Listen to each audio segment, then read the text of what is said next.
चारों ओर एक ऐसे पुष्प की वर्षा हो रही।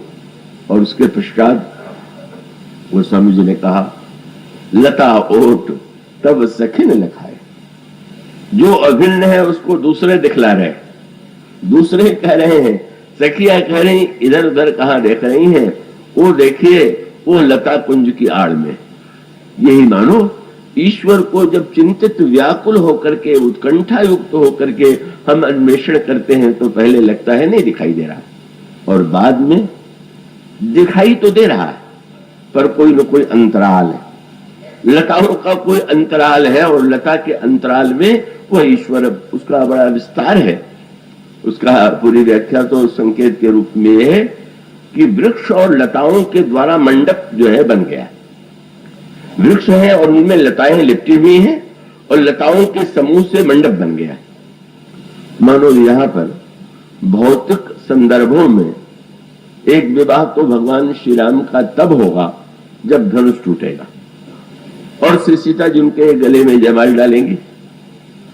फिर विवाह की एक पद्धति तब सामने आएगी जब महाराज दशरथ बारात लेकर के आवेंगे और मंडप में कन्यादान के रूप में श्री राम पाणी ग्रहण करेंगे। और तत्वतः तो विवाह का प्रश्न ही नहीं है, वो तो मनु के सामने ही शाश्वत दंपति के रूप में प्रकट हो चुके हैं। पर ये जो विवाह के एक विवाह का नया मंडप, एक मंडप वह है महाराज जनक ने बनाया, एक धनुष यज्ञ का मंडप, और एक मंडप वह है जो यहां पर बना हुआ।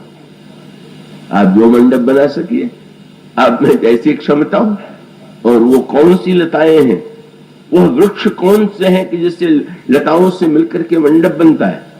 वो स्वामी जी ने उपाय बता दिया। संतों का समूह जो है वो अमराई है, ये तो कह चुके हैं। और लताएं कौन से? बोले क्षमा दया दम लता बिताना। वो जो संत हैं उनके साथ साथ क्षमा दया और समता की जो वृत्तियों का विस्तार है वही संतों का स्वभाव है, और वहीं पर ईश्वर विराजमान है। संतों का ये लता मंडप क्या हुआ, मानो संतों का हृदय हुआ और वहां ईश्वर दिखाई दे रहा है। उस लता की ओट से श्री सीता जी ने देखा और वो देखने के पश्चात फिर वो दृष्टि का परिवर्तन है। और उसका अभिप्राय ये है कि धीरे धीरे यहां द्वैत का अद्भुत विलास।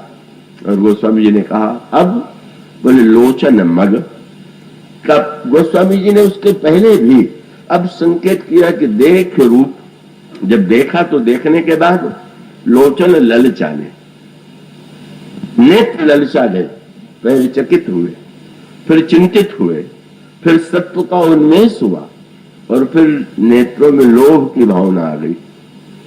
कितनी बड़ी बात, लोभ तो किसमें नहीं होता, लेकिन क्या ईश्वर का लोभ देख रूप लोचन ललचाने के पीछे मानो भाव यह है कि संसार में अन्य वस्तुओं से व्यक्ति को संतोष भले ही हो जाए, पर लोभी व्यक्ति को धन से संतोष नहीं होता।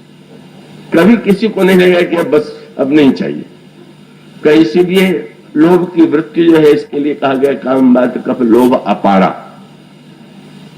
गोस्वामी जी का संकेत पूछा जा सकता है कि श्री सीता जी में भी लालच, तो जिसके पास वस्तु न हो उसके पास लालच हो, पर ये लालच श्री सीता जी में, यही तो बस संकेत मानो ये है कि कभी भी ऐसा प्रतीत यदि होने लगा कि मैंने भगवान को देख लिया, भगवान को पा लिया, अब कुछ शेष नहीं। जैसे अगर किसी को धन के संदर्भ में लोभ मिट जाए तो उन्नति नहीं करेगा, धन के संदर्भ में लोभ बना रहेगा तो ही आगे बढ़ता जाएगा। मानो यह लालच जो है, जो लालच मिटती नहीं, जिसको दृष्टिगत रख करके गोस्वामी जी को कहना पड़ा काम ही नारी पियारी जीव लोभी प्रिय जिमिदाम। तो वन ने पूछ दिया, कामी का तो दृष्टांत दे ही चुके थे, तो उतना ही कह देते कि कामी को जैसी सुंदरता प्रिय लगती है उस तरह से मुझे आप प्रिय लगी। वो स्वामी जी ने कहा नहीं महाराज, कामी को सुंदरता प्रिय तो लगती है पर पा लेने के बाद धीरे धीरे उतना आकर्षण नहीं रह जाता। इसलिए लोभी जिम प्रिय दाम, मैं इसलिए कहूंगा कि लोभी का आकर्षण कभी समाप्त नहीं होता। मानो यहाँ पर श्री सीता जी के नेत्र लालची नेत्र है। दिखाई दे गया तो बस देख लिया, नहीं, लालच। और वो लालच कैसा? देख रूप लोचन ललचाने और हर से जन निज निधि पहचाने। अभी तक अपरिचय था, खोज रही थी, श्री राम निधि है, पर एक अंतर है। हुआ है कि जनकपुरवासी तो जब देखते हैं तो अपलक देखते हैं, और श्री सीता जी ने देखा तो नेत्र मूंद लिया। तो पूछा गया ये क्या हुआ?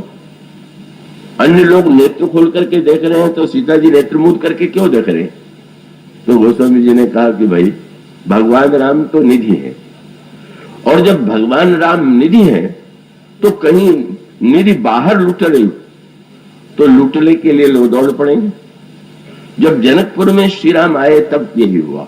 गोस्वामी जी ने लिखा, धाये धाम काम सब त्यागी, मनहु रंक निधि लूटन लागी। जैसे खजाना है और उसको दरिद्र लूट रहा हो। पर यहां गोस्वामी जी ने बड़ी मधुर कल्पना की, कविता की। भाई दूसरे का धन लूट रहा हो तो लूटने वाले बहुत, पर अपना धन कहीं खो गया हो और मिल जाए तो पहला कार्य व्यक्ति यही करेगा कि इसको जल्दी से बंद करो, किसी तरह से इसकी सुरक्षा हो।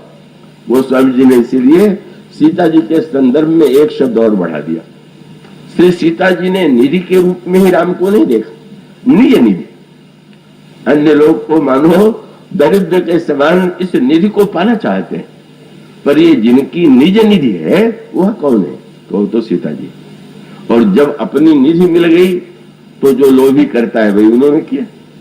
बोले लोचन मग राम ही उड़ आनी, दीने पलक कपाट से आनी। तुरंत बंद कीजिए किवाड़। मानो ईश्वर को पा लेने के बाद सबसे बड़ी बात यह है कि उसको भीतर बंद कर लीजिए, किवाड़ लगा दीजिए। हम लोग मंदिरों में भी जाते हैं, चित्रों में भी देखते हैं, पर किवाड़ ऐसा खुला हुआ है कि कब भगवान आएंगे, कब संसार आएगा, कब व्यक्ति आंखों में आ जाए, इसका कोई ठिकाना नहीं। मानो वह वृत्ति जो ईश्वर को पाने के बाद, अब उस ईश्वर को पा लेने के बाद ऐसा हृदय में भाव उत्पन्न हो जाए, वो संकेत वही किया था जनकपुर के दूतों ने। महाराज दशरथ ने जब पूछ लिया था, मैंने पुत्रों को देखा, अपनी आंख से देखा, अच्छी तरह से देखा, तो उत्तर देते हुए दूतों ने कहा कि महाराज अपनी आंखों से बहुत अच्छी तरह से देखा। दशरथ जी ने पूछा अब कैसे मान ले? तो उत्तर दिया कि महाराज बस यही उत्तर हमारे पास है कि जब से आपके पुत्रों को देखा तब से दिखाई देने बंद हो गए। देव देख तो बालक दो, अब न आंख तरहावत को। निरपेक्ष दृष्टि हो गई। अब निरपेक्ष दृष्टि, अब इसका बड़ा विस्तार है। रामायण तो महाग्रंथ है, अनंत सागर है। यही कपाट जो है वही तो सर्वत्र रक्षा करता है। जब संयोग में कपाट और वियोग में, हनुमान जी लौट करके आते हैं तो प्रपोज देते हैं सीता जीवित है।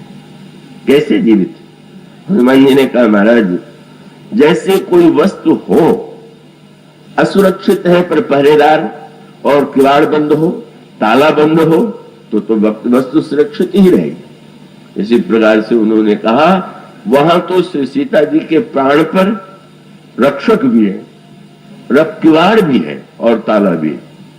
और क्या बोले? नाम पाहरू दिवस निसी, ध्यान तुम्हारा कपाट। आपका नाम ही प्रहरी है। उसका अभिप्राय से सीता जी निरंतर राम नाम का जप करती रहती। यही साधना का तत्व है। भगवान को बस उनके नाम का जप हो रहा है कि नहीं, और नाम जप होने के साथ साथ जिह्वा से नाम का जप हो रहा है और नेत्र से बोले ध्यान तुम्हारा कपाट। आपके ध्यान में जो निरंतर श्री सीता जी डूबी हुई हैं वही मानो कपाट। और सीधी सी इसका अभिप्राय यह है कि जब तक हमारी वृत्तियों में कोई ऐसा कपाट नहीं है कि जिससे हम बुरी वृत्तियों को अपनी दृष्टि में, अपने अंतःकरण में प्रविष्ट होने से रोकें, तब तक आना और जाना मिट नहीं सकता। पर जब कपाट बंद हो गया और फिर कहा ताला भी है, क्या? लोचन निज पद जंत्रित, निरंतर अपने चरणों की ओर देख रहे। अब ताला जब बंद होगा तो एक भाग एक ओर, दूसरा भाग दूसरी ओर, एक ओर दृष्टि है और दूसरी ओर अपने चरणों की ओर देख रही। आश्चर्य है, अपने चरणों की ओर देख रही। और इसका उत्तर आपको इस रूप में मिलेगा कि मान्यता यह है कि श्री सीता जी के और भगवान राम के जो चरण चिन्ह हैं बिल्कुल एक ही। केवल भेद ये है कि श्री रामभद्र के दाहिने चरण में जो चिन्ह है वो सीता जी के बाएं चरण में है, उनके बाएं चरण में है, उनके दाहिने चरण में है। मानो लोगों को ये दिखाई दे रहा है कि वे अपने चरणों को देख रहे, पर वस्तुतः जान तुम्हार कपाट लोचन निज पद जंत्रित।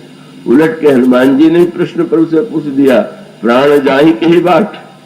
आप पूछते हैं प्राण कैसे नहीं गए? आप ही बताइए। जहां नाम का पहरेदार हो, जहां ध्यान का किवाड़ बंद हो और जहां पर निरंतर आपके चरणों में अंतःकरण की वृत्ति लगी हो, प्राण जा सकता है क्या? प्रभु समझ गए। भक्त ने श्री सीता जी के उस दिव्य स्थिति का वर्णन किया मानो ये सबके लिए संकेत है। अनुकूलता में भी किवाड़ बंद कीजिए और प्रतिकूलता में भी किवाड़ बंद कीजिए। अनुकूलता है तो प्रभु को हृदय में ले आकर के किवाड़ बंद कर लीजिए, और लंका जैसी प्रतिकूलता है तो बाहर से कोई प्रविष्ट न हो जाए इसलिए किवाड़ बंद कर लीजिए। और मानो हनुमान जी ने एक प्रभु से एक चुनौती भरा संकेत भी किया, महाराज अगर कहीं ताला बंद हो, किवाड़ बंद हो और पहरेदार हो, और पहरेदार होने के बाद भी अगर चोरी हो जाए तो उसका जो परिणाम होगा किसको भोगना पड़ेगा? ताले को? वो तो नहीं भोगना पड़ेगा। किवाड़ वो भी नहीं, क्योंकि वो तो चैतन्य नहीं, पर पहरेदार तो चैतन्य है। तो अगर उसके रहते हुए चोरी हो जाए तो सबसे पहले पहरेदार को ही निकाला जाएगा कि तुम्हारे रहने से क्या हुआ जब तुम बचा नहीं पाए। हनुमान जी का संकेत ये था कि याद रखिए, आपके नाम का पहरेदार श्री सीता जी ने रख छोड़ा है, और उसके रहते हुए प्राण चला जाए तो सबसे पहले आपके नाम को ही निकाला जाएगा संसार से, कि जब वो सीता जी के प्राण की रक्षा नहीं कर पाए तो हमारी क्या कर पाए। मानो वह संकेत यही है कि अनुकूल प्रतिकूल प्रत्येक परिस्थिति में अगर हमारे जीवन में भगवान हैं और हम भगवान को धारण कर सकते हैं। अनुकूलता में एक अलग आनंद है, लोचन मगरा में उड़ेयानी देनो कपाट से आनी, और प्रतिकूलता में एक सुरक्षा है, का नाम पाहर उद्देश्य में ध्यान तुम्हार कपाट लोचन निज पद जंत्रित प्राण जाहि के बाट। यही वो लहरें भावना की लहरी है, साधना का तत्व है। किन किन परिस्थितियों में हम भगवान को किस रूप में जीवन में स्वीकार करें, कैसे स्वीकार करें।